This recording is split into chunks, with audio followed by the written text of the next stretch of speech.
Assalamualaikum warahmatullahi wabarakatuh. Alhamdulillah, salatu wassalamu ala Rasulillah wa ala alihi wa sahbihi wa mawala, amma ba'du. Puji syukur kepada Allah, salawat dan salam kepada Rasulullah. Mohon maaf untuk keterlambatannya, saya terlambat. Kebetulan saya pun sudah pindah rumah, jadi nggak lagi di Pondok, saya sudah pindah di Tiara, jadi agak jauh. Berangkatnya ada kebetulan hujan, jadi harus saya jaga perjalanan dengan seberat air orang lain. Maaf. Baik, dengan waktu yang sudah berjalan, kita lanjutkan pengajian kita dengan ujung bab 16. Bismillahirrahmanirrahim. Qala musannif rahimahullah ta'ala wa nafa'ana bi ulumuhi fid dharain amin. Telah berkatalah pengarang dan semoga kita semua mendapatkan manfaat dari ilmunya pengarang baik dunia maupun akhirat. Kita bercerita minggu lalu tentang malaikat yang masuk sebelum Munkar dan Nakir. Ada malaikat pengumuman namanya. Nah, malaikat pengumuman ini bertugas memerintahkan kita untuk mencatat semua amalan kita, baik beramalan yang baik ataupun yang buruk, di secari kain kafan kita. Dituliskan pakai telunjuk kita dengan tinta air yang telah kita sendiri. Tsumma yaqulu ba'da dzalika munkarun wa nakirun. Kemudian setelah demikian, setelah masuknya malaikat pengumuman, maka masuklah malaikat munkar dan nakir. Kadzalika, seperti demikian. Wa idza ra'al 'asi kitabahu yaumal qiyamah, dan apabila melihat oleh orang yang maksiat akan catatannya pada hari kiamat. Wa idza amara Allah ta'ala bil qiraati yaqra'u hasanatihi, maka apabila Allah memerintahkan kepadanya dengan membaca, maka dia akan membaca akan kebaikannya. Fa idza balagha ila sayyi'atihi sakata, dan apabila dia sampai kepada keburukannya, dia pun diam. Setelah malaikat Ruhman datang ini, maka nanti akan masuk malaikat Munkar dan Nakir, dan ceritanya akan kita ceritakan di bab 17 tentang cerita Munkar dan Nakir. Apabila seorang ahli maksiat, nasirul yang selalu membuat maksiat selama dalam kehidupannya, begitu dia tiba di hari akhirat, Allah memerintahkan dia baca catatanmu. Catatan yang tergantung tadi disuruh baca oleh Allah Ta'ala. Maka seluruh amal kebaikan dia baca. Saya tanggal sekian pernah sholat, saya pernah mengikuti pengajian di Masjid Al-Falah, saya pernah bersedekah, saya pernah haji, saya pernah umrah. Kebaikannya dibaca. Ketika tiba di keburukannya, dia pun diam. Dia diam, tidak lagi membaca catatannya. Fa yaqulu Allah Ta'ala, maka berkatalah Allah Ta'ala, lima la takra'u, kenapa kamu tidak membaca? Kenapa pakai kain, pakai anak baca di kata Allah. Fa yaqulu, maka berkatalah si orang maksiat tadi, astahyi minka, saya malu kepadamu ya Allah. Lun malamnya lu baca, saya pernah tinggal sholat, saya pernah tinggal puasa, saya pernah mencuri di rumah orang, saya pernah mengambil yang bukan hak saya malu, kata orang tersebut. Fayaqulu Allah Ta'ala, maka berkatalah Allah Ta'ala, lima la tastahi fid dunya, kenapa kamu tidak malu di dunia? Wata kamu berdakwah maka dengan malu. Wal ana istahyaita inni, dan saat ini baru kamu malu daripadaku. Jadi kata Allah, bahkan lagunya namanya bahkan jinokah baru ada kepada saya.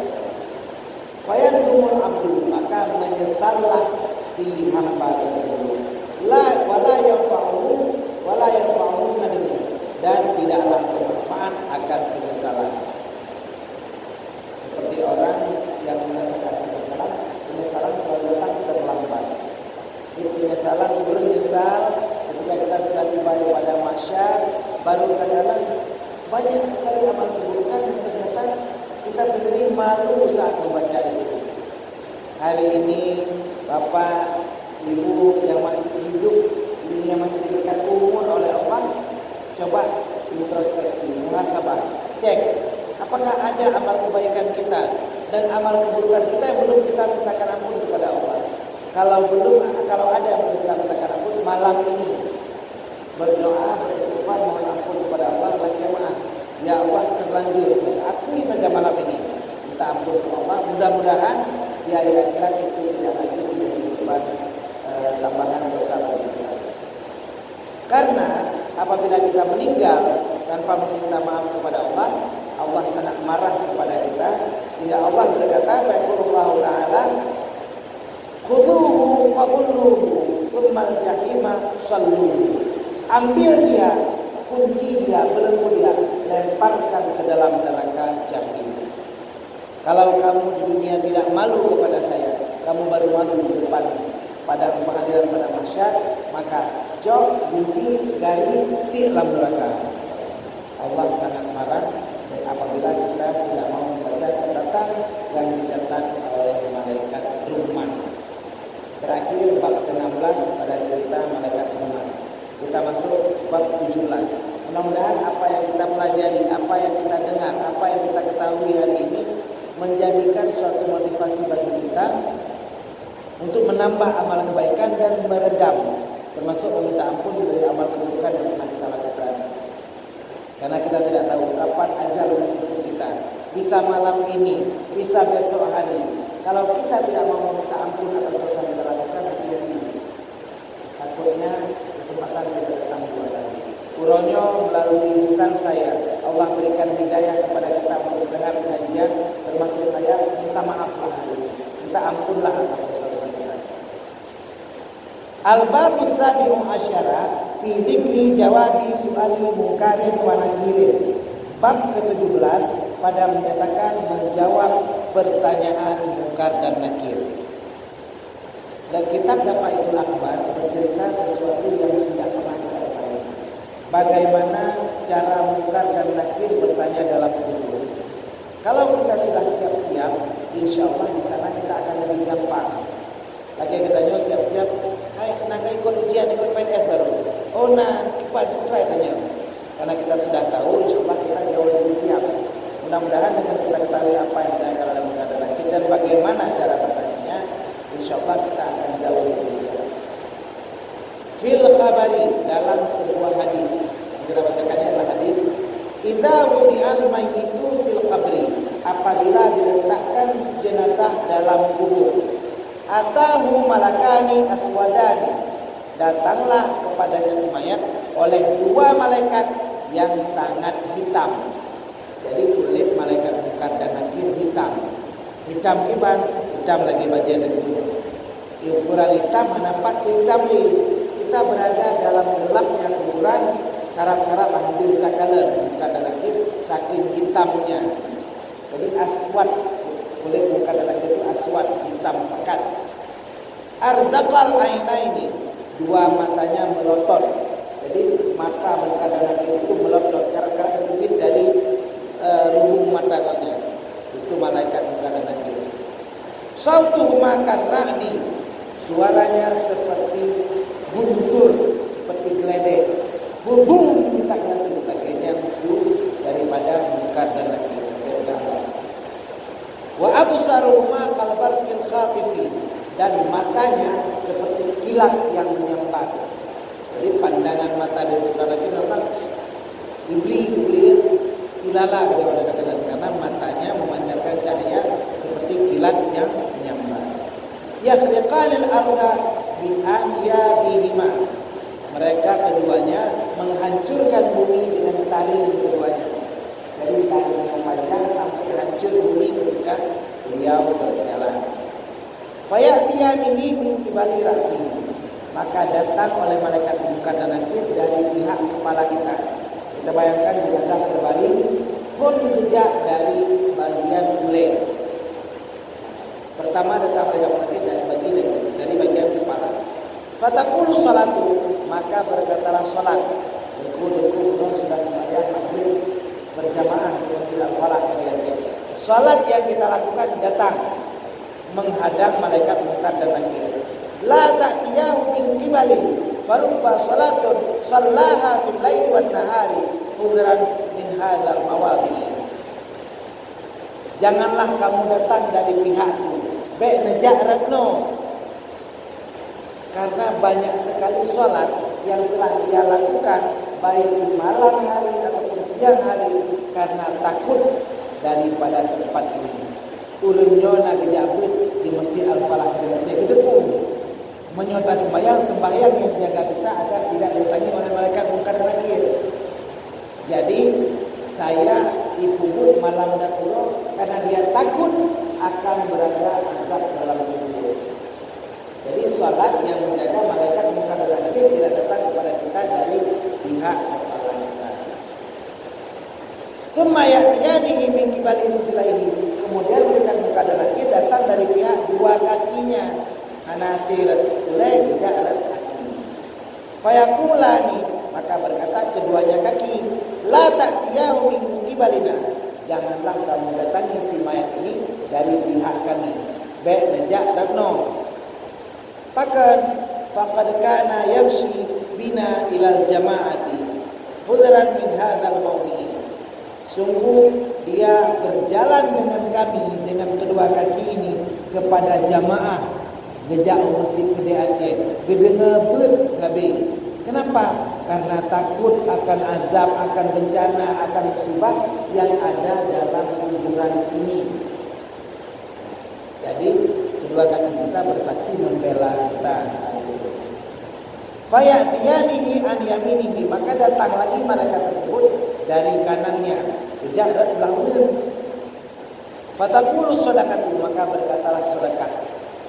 Tadi Islam ada edar celai dari pemilu, ada sedekah yang kita lempar ke celai. Bohnya 50.000, bohnya 70.000, bohnya 2.000 mungkin hantai bela. Boleh itu celok celai karena intan surullah yang suruh. Apabila ditolong agama Allah, Allah akan tolong. Sudah ditolong agama Allah, 20.000 sigawat dan wayang 5 gawat 100.000 sehari, insyaallah Allah akan mudahkan rezeki kita. La yang musulman bisedekatin baliyasdad. Tidak akan berkurang harta karena sedekah, bahkan dia akan bertambah dan bertambah. Termasuk kita sedekah kepada kebaikan, sedekah ke masjid dari hino untuk berehat, berani, memperbaiki tempat sembahyang kita. Insyaallah kita tetap dapat pahala sepanjang ada orang yang sholat di dalam masjid tersebut. Jadi sedekah datang dari pihak sebelah kanan kita. Fataqulu shadaqatu, maka berkatalah si sedekah ini, la ta'tiyahu min qibali. Janganlah engkau datang dari pihakku, kata si sedekah. Faqad kana yatasaddaqu bi hadran min hadzal mawdi'. Sungguh dia bersedekah denganku dengan tangan kanan ini karena takut dari tempat ini. Karena ia marin di dalam tubuh, makanya dia bersedekah. Jadi baik najak malaikat munkar dan nakir kembali dipersekusi. Persekusi setelah sekarang ada ditolak oleh pihak tangan kanan karena digunakan untuk sedekah.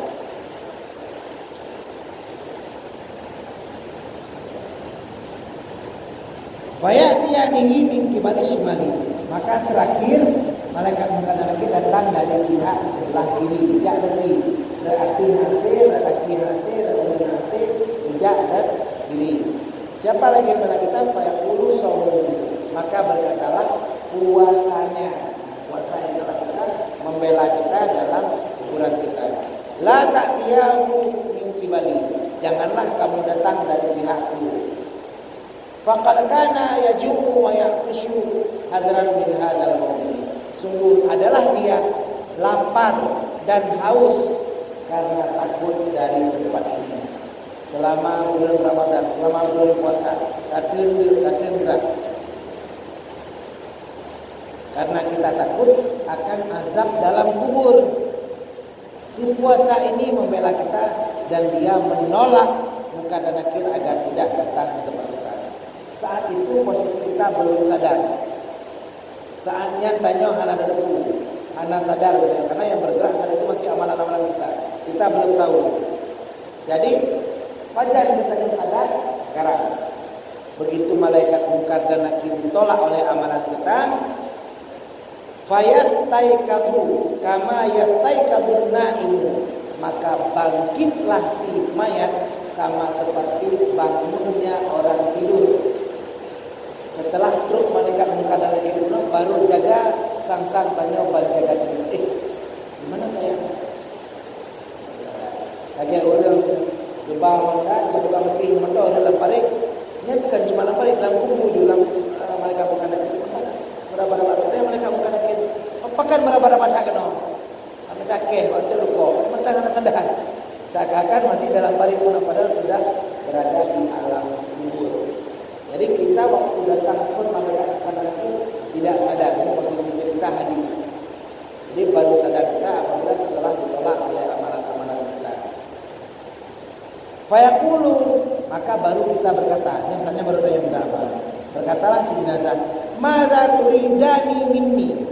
Apa yang engkau kehendaki berdua daripada aku? Urang berdua putra boleh, putra apa boleh? Katanya kabar karena ada putra berkejadian. Padahal si mungkar dan nakir tadi sudah ditolak. Fayaqulani, maka berkatalah keduanya, "Nuridu minka tauhidallahi ta'ala." Kami menghendaki daripadamu bagaimana kamu mengesahkan Allah Subhanahu wa taala. Kiban kata selamanya kasemah Allah. Itu pertanyaan pertama dari mungkar dan nakir. Fayaqulu, maka berkatalah jenazah, "Asyhadu an la ilaha illallah." Aku bersaksi bahwa tiada Tuhan selain Allah. Menyunatkannya kiban kasemah Allah, uronyo dari saksi. Ada Tuhan selain Allah. Kata jenazah dan kata kita semua ini. Menurut kita semua bisa menjawab seperti ini. Kita bersaksi asyhadu an la ilaha illallah, sehingga malaikat mungkar dan nakir juga diitesok bahwa kita adalah orang yang bertauhid. Fayaqulani, maka kemudian berkatalah keduanya, "Madza taqulu fi haqqi Muhammadin alaihi salam?" Apa pendapatmu, apa yang kamu katakan pada tentang Nabi Muhammad sallallahu alaihi wasallam? Yang berkata kibar Nabi Muhammad ya. Fayaqulu, maka berkatalah si jenazah, "Wa asyhadu anna Muhammadan abduhu wa rasuluhu." Maka berkatalah si jenazah, aku bersaksi bahwa Nabi Muhammad adalah hambanya Allah dan rasulnya Allah. Jadi ini kesaksian daripada kita dengan syahadat tauhid dan syahadat rasul. Fayaqulani, maka berkatalah si malaikat mungkar dan nakir, "Ista mu'minan wa mutta mu'minan." Kamu hidup dalam keadaan beriman dan kamu mati dalam keadaan beriman. Insyaallah seluruh jamaah pengajian di Masjid Al-Falah di Aceh malamnya kita berdoa sama-sama supaya kita dapat kesempatan seperti ini mampu menjawab pertanyaan mungkar dan nakir dalam kubur.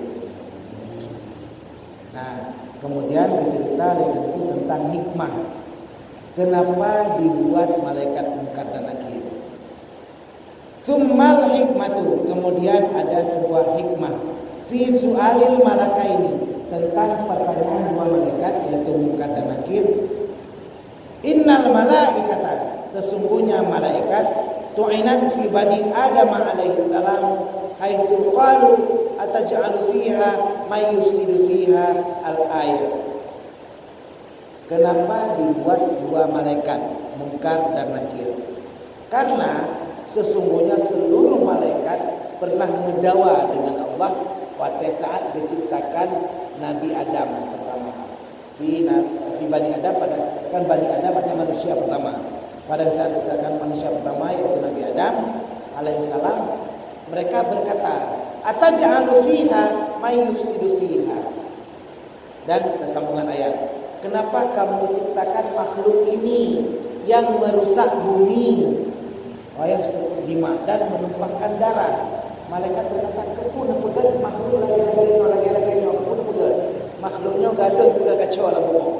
Gaduh pakai gaduh menumpahkan darah sesamanya, saling membunuh sesama manusia." Malaikat semua tahu bahwa kita seperti itu. Jadi malaikat protes kepada Allah. Lamma qala ta'ala, kemudian Allah berkata, inni ja'ilun fil ardi khalifah. Oh, ketika Allah berkata inni ja'ilun fil ardi khalifah, Allah berkata saya mau buat dalam bumi akan khalifah. Ikele malaikat ataj'alu fiha ma yufsidu fiha. Kenapa engkau buat di bumi orang yang merusak bumi? Katanya di bumi tak hancur bumi, tak benar bumi, nak ikut dalam laut tak terbom, tak tibom, sehingga biota karang dan juga makhluk laut pada hancur semuanya. Jadi faradallahu alaihim qaulahu, maka Allah membalikkan kepada mereka akan perkataannya. Allah gebalah, Allah gedebat, Allah gejawab perkataan dan pernyataan daripada malaikat tiba dijawab. Wa qala, dan berkata Allah, inni a'lamu ma la ta'lamun, sesungguhnya aku maha mengetahui apa yang kamu tidak ketahui. Lebih berpulung daripada tak ada bukan kabar. Belum lebih kata Allah saat itu. Kita semua teringat dalam surah Al-Baqarah ada ceritanya. Fa ba'atha Allah ta'ala malakaini ila qabril mu'minin. Maka malaikat kan protes tadi. Maka Allah mengutus 2 malaikat ke kuburan orang beriman. Nah, jadi tujuan diciptakan malaikat munkar dan nakir ini. Liyas alal mayyita marrabbuka, supaya kedua malaikat ini bertanya kepada mayat, marrabbuka, siapa Tuhanmu, agar si malaikat ini bisa bertanya kepada jenazah. Tanya marrabbuka, kan malaikat munkar dan nakir yang disuruh tanya. Ila akhirih, hingga akhir pertanyaan. Marrabbuka wa man nabiyuka wa ma dinuka wa ma qiblatuka, semua ditanyakan oleh malaikat munkar dan nakir karena diperintahkan oleh Allah untuk masuk ke dalam kuburan orang yang beriman. Fa ya'murullahu ta'ala ayyashhada baina yadayil malaikati bima sami'a minal abdil mu'minin. Maka Allah memerintahkan kedua malaikat tersebut untuk bersaksi keduanya di hadapan para malaikat dengan apa yang mereka dengar daripada hamba yang beriman. Buno kapegang mereka ciptakan manusia, kapegang belum juga sia-sia orang yang merusak bumi. Nah, cijak 2 malaikat dengar katanya ngedro kebak hamba orang beriman. Marrabbuka, so Tuhan ka, so Nabi ka. Dia katanya kadang kalau jelaskan sama malaikat lain. Ku bedoy pegat manusia kata Allah. Jadi malaikat ini disuruh sebagai saksi informan Allah kepada malaikat yang lain. Oh betul bahwa manusia yang dulunya kita bilang tidak perlu diciptakan, ternyata mereka adalah hamba yang taat kepada Allah, bukan orang yang merusak di bumi, tapi adalah orang-orang yang taat. Jadi sebagai pengakuan kepada malaikat yang lain. Jadi li'anna aqalla syuhuditnani, karena sesungguhnya sedikit-dikit saksi adalah 2. Kenapa malaikat yang bertanya dikubur 2 orang? 1 orang kan bisa juga. Mesti dijak diri malaikat mungkar mungkar. Marrabbuka wa man munkar kan boleh, tapi sedikit-dikitnya saksi 2 orang. Makanya malaikat yang bertanya dikubur 2. Lain malaikat lain kan satu tugasnya. Malaikat Jibril sendiri, malaikat Mikail sendiri, Israfil sendiri, Israel sendiri, Rakib sendiri, Atid sendiri, Munkar gabung sama Nakir, Malik Ridwan sendiri, Malik Zabaniyah sendiri. Kenapa Munkar gabung sama Nakir? Berdua dia datangnya karena sekurang-kurang saksi 2 orang. Kedua malaikat ini ditugaskan menjadi saksi bagi para malaikat yang lain bahwa Allah telah bertindak benar dengan menciptakan kita semua manusia yang hadir pada hari ini. InsyaAllah kita menjadi contoh yang baik dan menjadi kebanggaan Allah bahwa Allah tidak rugi dan tidak sia-sia menciptakan kita.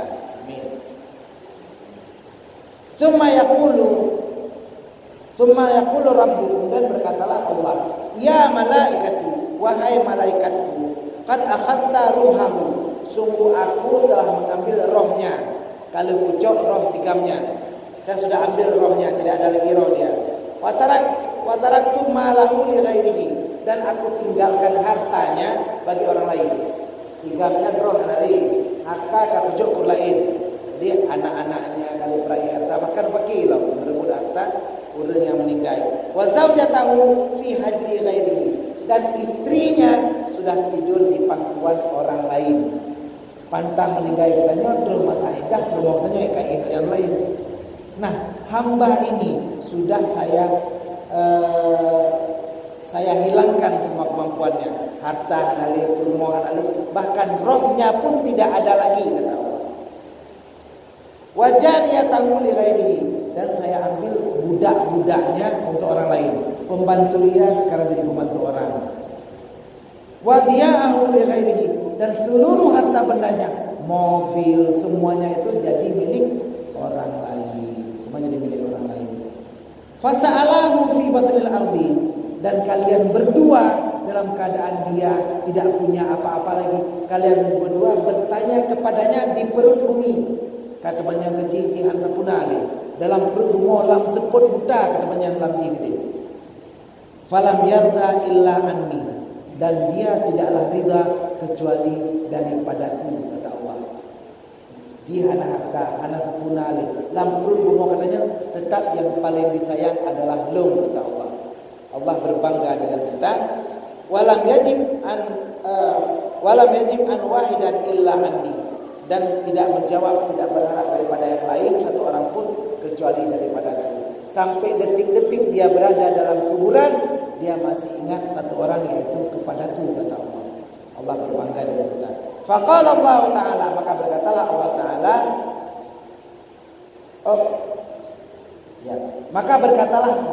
maka berkatalah si jenazah tersebut, Allah Ta'ala Rabbi, Allah Ta'ala Tuhanku, wa Muhammadun Nabi, Nabi Muhammad adalah nabiku, wal Islamu dini, dan Islam agamaku, alam ta'lamu anni a'lamu ma la ta'lamu. Dalam perut bungo katanya Anas Abuna, dia bisa menjawab Allah Tuhanku, Muhammad nabiku, agama Islam agamaku. Mantang kapegang putra lu salah kubur berkata pulika, inni a'lamu ma la ta'lamun, aku tahu apa yang kamu sekalian tidak tahu. Ini hikmah diciptakannya Munkar dan Nakir. Kama dzikra fil kitab, hal ini sama seperti yang telah disebutkan dalam kitab. Alhamdulillah, pokoknya kita sudah selesai lagi membaca bab ke-17 tentang Munkar dan Nakir. Kalau ada pertanyaan boleh sambil nunggu Isya, kalau enggak kita sambung lagi bab ke-18. Ada pertanyaan tentang malaikat Munkar dan Nakir? Tadi malaikat Rahman sudah cerita, malaikat Munkar dan Nakir sudah cerita. Jadi kita tahu. Saya sendiri juga baru ingat dan bersadar malam ini, kenapa harus berdua malaikat tersebut. Jadi kan sudah bisa jawab. Kenapa malaikat apa yang mengerjakan tugasnya harus berdua? Ternyata malaikat Munkar dan Nakir tugasnya sama, mengerjakan berdua, karena sekurang-kurang saksi itu 2 orang. Yang ada pertanyaan rasa buku, oh ya silakan. Tadi malaikat Munkar dan Nakir dia memprotes apa kan? Iya. Dari mana dia tahu bahwa ada makhluk sebelumnya kena membuat kerusakan di bumi ini? Iya. Sebelum manusia.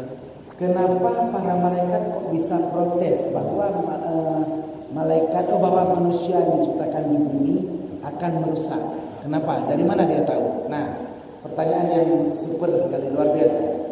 Jadi, sebelum diciptakannya manusia, malaikat itu berguru, punya guru.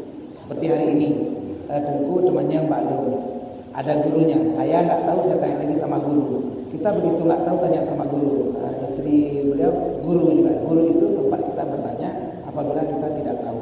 Nah, malaikat sudah bertanya tentang seluruh informasi yang ada di alam bumi dan jagat raya ini melalui Azazil, gurunya, yaitu iblis.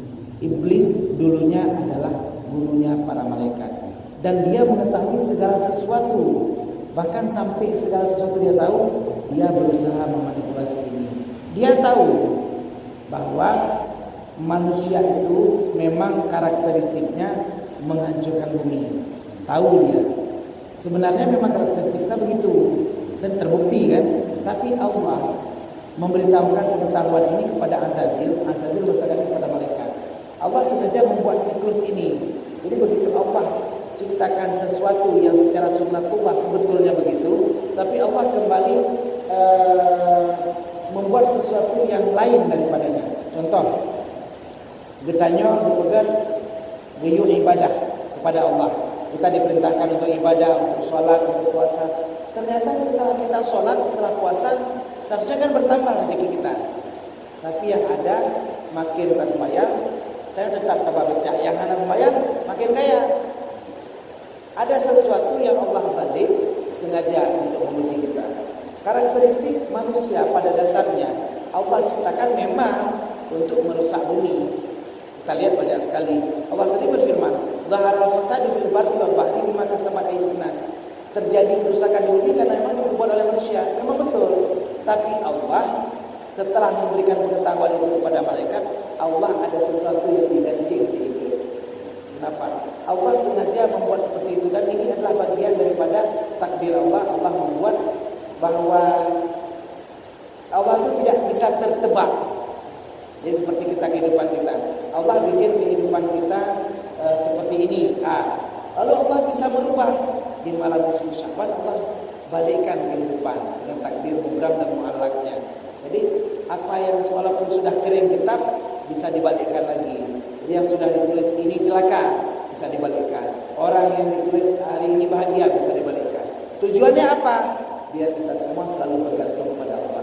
Tujuan apa Allah bikin malaikat ini? Tebakannya salah, supaya mereka tidak sombong dan supaya mereka tetap percaya kepada Allah bahwa Allah lah yang maha segalanya. Jadi seperti kita tunjukkan sama anak misalnya. Nah, nyoba ada pipet. Sini kalian satu kita buka. Seharusnya di sini masih ada pipet. Dua kita buka. Seharusnya di sini masih ada pipet. Ada bukan? Ini tiga. Tuh, pipetnya nggak ada lagi. Ternyata kita ini mau menunjukkan sama orang bahwa ada sesuatu yang tidak tertebak yang kita kerjakan. Nah, jadi Allah tidak membuat sesuatu itu secara gampang sekali, supaya kita sadar bahwa ada sesuatu yang Allah ciptakan tidak sesuai dengan sunnatullah. Tujuannya untuk apa?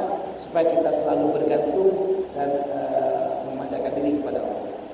Allah SWT mudah-mudahan bisa dibiasakan. Siapa duluan diciptakan iblis dengan malaikat non iblis?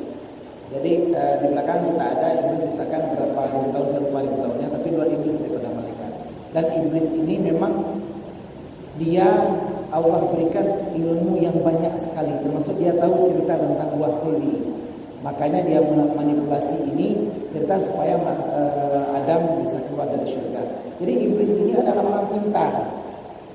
Makanya saat kita diberikan kepintaran, hati-hati. Belum itu nikmat. Kalau cerita kita pintar, iblis paling pintar. Siapa pintar? Iblis sama Adam. Pintar iblis, iblis yang bukan Adam. Siapa pintar? Iblis sama malaikat. Pintar iblis. Tapi penyakit orang pintar yang paling sering adalah sombong. Hari ini orang pintar sangat dekat dengan sombong, dan Allah paling marah dengan sombong. Ditanya nak gebi ilmu bacuk kamu. Seakan-akan ditanyalah segalanya. Padahal hari ini saya bisa ngajar ngaji. Tiba-tiba karubah kamu sendiri, bekau oleh tak tahu lagi mewah nama boleh ciko. Bisa jadi jangan sombong dengan ilmu kita. Berikan apa yang kita tahu selama kita mampu, dan jangan sombong, semua milik Allah. Mudah-mudahan kita bisa sadar dan tidak bersikap dengan seperti sikap iblis. Ya, silakan. Saya seperti takdir. Bilang orang nggak tahu sifatnya gimana. Iya. Kan sepertinya mau gitu kan. Iya. Tapi kalau bilang contoh seperti rezeki, kita harus berusaha. Padahal rezeki itu kadang ada yang bilang hidup itu udah diatur. Iya. Kadang kamu mati sama sekian gitu. Iya. Udah berusaha. Itu gimana maksudnya? Ya. Rezeki Allah sudah mengatur ajal, jodoh, rezeki sudah diatur. Kenapa kita tetap disuruh usaha? Kenapa saat Sayyidina Umar melihat orang yang meratib dalam masjid, ubud dalam masjid, meratib dalam masjid, saya berzikir dalam masjid, hana ajak kerja, hana lo meratib supaya dapat rezeki. Kata Sayyidina Umar, inna sama'a la tamtiru dhahaban wala fiddatan. Langit ini tidak akan memuntahkan hujan emas dan perak. Jadi diperintahkan kita untuk bekerja. Kenapa? Allah membuat sesuatu misteri. Rezeki itu ada dua. Rezeki yang pantas kita dapatkan sama rezeki muktasab. Allah menjamin rezeki semua makhluk melata. Jadi seluruh makhluk hidup di dunia Allah jamin pasti ada rezekinya. Rezeki yang apa? rezeki sebatas dia bisa hidup. Hari ini saya kalau masih hidup masih ada rezeki. Rezeki apa? Rezeki sebatas saya bisa hidup. Udara saya hidup bisa gratis. Saya bisa hidup hari ini tanpa makan. Bisa, kita tanpa makan bisa sebulan kita hidup. Tapi saya harus minum. Untuk minum kita mungkin masih bisa ke Menasah, ke Masjid Al-Falah ke Aceh, tajib ikulah, insyaAllah kita pilih hana begini. Jadi Allah menjamin rezeki kita sebatas kita hidup. Tapi untuk min fadlillah, Allah perintahkan kita setelah kita waktu sholat, fantashiru fil ardi, menyebarlah di bumi, wabtaghu, dan cari min fadlillah, daripada kelebihan-kelebihan Allah. Jadi kalau kita mau lebih, tetap mencari. Intinya Allah sudah mengatur. Akidah Ahlus Sunnah wal Jamaah berada di antara dua, Jabariyah dengan Mu'tazilah. Jabariyah berkata kita ini berada pada kekuasaan Allah seperti wayang kulit. Katanya udah bergerak oleh Allah, dumpu kagak oleh Allah. Jadi nggak ada yang bisa kita atur sama sekali. Itu kata Jabariyah. Kata Mu'tazilah, saya membuat semua yang saya lakukan. Saya mau maju ke depan, saya bisa. Saya mau mundur ke belakang, bisa. Saya mau angkat tangan, bisa. Saya mau turunkan tangan, bisa. Itu Mu'tazilah. Nah, Ahlus Sunnah wal Jamaah berada di antara itu. Artinya apa? Akidah kita, Allah sudah menakdirkan semua, tapi Allah memberikan kita kasbun atau usaha untuk menentukan tentang apa yang kita lakukan, baik itu berupa pahala ataupun dosa. Hari ini saya pergi bekerja, berjualan untuk mencari rezeki. Begitu kita niat mencari rezeki, dapat pahala. Rezekinya dari mana? Sudah ditentukan oleh Allah Ta'ala. Tapi kasbun kita diberikan pahala oleh Allah. Jadi al-ikhtiyar wajibun, ikhtiar itu wajib diberikan oleh Allah supaya kita terus berusaha. Intinya pada dasarnya semua sudah ditentukan oleh Allah Ta'ala. Bisa paham ya? Memang itu Ustaz soal takdir. Contoh takdir orang itu nanti kamu mati masuk neraka, nanti kamu mati masuk surga. Jadi kalau kita orang selamat masuk orang Islam, seandainya orang Kristen pun dia taat, tapi kenapa dia masuk neraka? Kan ada pun nanti juga masuk Islam, karena nanti menolong orang Muslim katanya. iya. Itu sudah takdir kita itu nanti mana kamu neraka, kamu surga. Iya, orang itu sudah ditakdirkan semuanya. Kita akan masuk surga atau masuk neraka, semua sudah ditulis. Tapi saat Allah mau mengilhamkan sesuatu hidayah kepada seseorang hambanya, dia akan berdoa, dan doa bisa berubah takdir. Jadi kalau orang Kristen, kenapa dia selama ini linda keramik, terus bertanya hijau upi lebih sedekah? Kenapa sedekah dia tidak dihitung? Karena tidak ada syahadat sebagai tanda dia masuk. Contoh, ada orang yang pergi ke Unimar, lalu dia duduk masuk ke kampus, tiap hari dengar pelajaran. Waktu dibagikan KHS, kartu hasil studi, dia nggak dapat. Awalnya merepek A, ada yang B, dia nggak dapat dong kok ada merepek. Padahal saya tiap hari ikut pelajaran, saya tiap hari ikut dengar pengajian, ikut dengar kuliah. Kamu ada daftar, ada bayar SPP? Oh enggak, karena linda keramik tidak baca asyhadu an la ilaha illallah, walaupun banyak kali dia sedekah membantu orang Islam, tetap tidak dapat pahala. Tapi bisa jadi linda keramik masuk surga, kita masuk neraka apabila dia di akhir hayatnya sempat mengucap la ilaha illallah, dengan satu amalan itu dia bisa masuk surga, karena yang lain dosanya diampunkan. Tapi kita bisa masuk neraka karena terlalu banyak amalan kita. Kalau kita masih bawa la ilaha illallah sampai akhir hayat kita, insyaallah tetap kita masuk surga, tapi setelah dibakar sesuai dengan kadar amalan keburukan kita. Jadi doa bisa merubah takdir. Kalau kita mau merubah takdir, Allah takdirkan kepada kita, diilhamkan agar kita mampu berdoa. Hari ini kita miskin. Kalau Allah mau memberikan kita kaya, Allah ilhamkan di hati kita agar kita mau berdoa supaya kaya. Menyogetanya tetap gasin sinhan ruh berdoa. Contoh yang paling enak. Hari ini saya sering cerita tentang umrah dan haji. Saya tanya, di sini ada yang mau pergi umrah, ada yang mau pergi haji? Mau Ustaz? Saya tanya, tadi udah sholat maghrib? Udah. Ada berdoa supaya pergi umrah? Enggak Ustaz. Emang enggak akan perlu berdoa? Berarti ya? Ada cewek cantik di samping abang nih. Dia tadi duduk di samping abang nih. Enggak ada nanya aku enggak. Dek, siapa namanya? Dek, ada obeng? Enggak ada. Kalau nomor HP ada kan? Hanroh katanya, kalau kita nggak suka, Ngerti ya? Jadi Allah tidak akan ilhamkan dalam hati manusia untuk berdoa merubah takdir, karena kenapa? Pada dasarnya Allah tidak ingin